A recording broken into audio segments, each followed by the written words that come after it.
Hi everyone, in this video we're taking a look at how to use a Gaiwan. If you're interested in premium tea, make sure to subscribe to our channel for new videos like this one each week.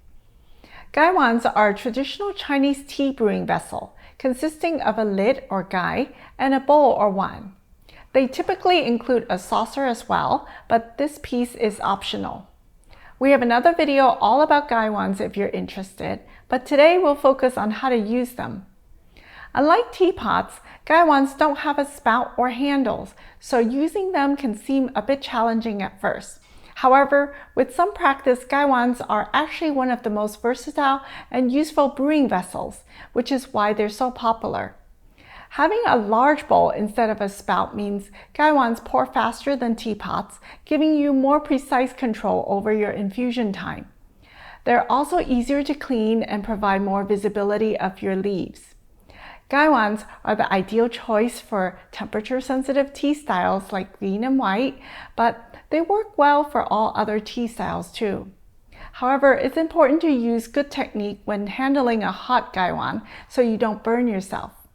If you're just starting out, we recommend practicing with cold water and no tea leaves first so you can learn how to hold and pour comfortably before progressing.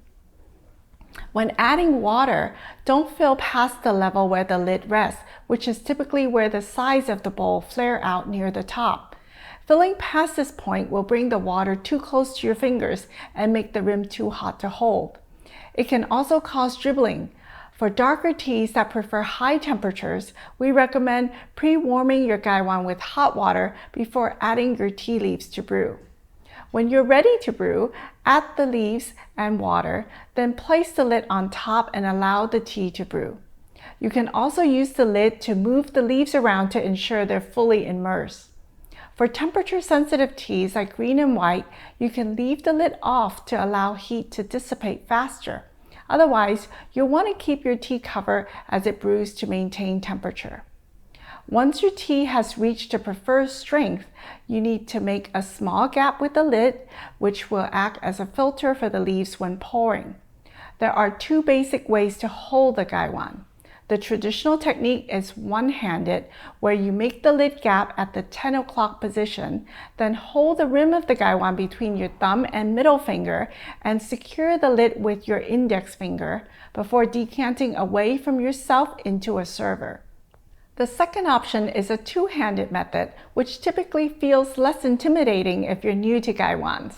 However, this only works if your Gaiwan includes a saucer. For this method, you'll make the lid gap at the 6 o'clock position, then place your thumbs on the lid and your fingers underneath the saucer, then pour towards yourself into a server. It's important to hold the Gaiwan firmly, but not too loose or too tight, as this can cause the Gaiwan to slip out of your hands. The benefit of the two-handed method is that your fingers are as far from the liquid as possible.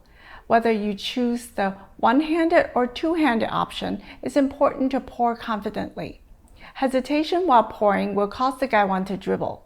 Instead, turn your wrists as you start to pour so that the rim of the Gaiwan quickly becomes the lowest point on the Gaiwan. This should be a smooth but assertive motion, and once you master it, using a Gaiwan will become second nature. When you're done pouring, set the Gaiwan down, then either add water again for the second infusion, or if you're not ready to brew immediately, leave the lid off so that the leaves can breathe.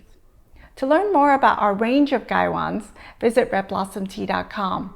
Make sure you leave a like and comment below if you found this video helpful, and subscribe to our YouTube channel so you don't miss out on future videos.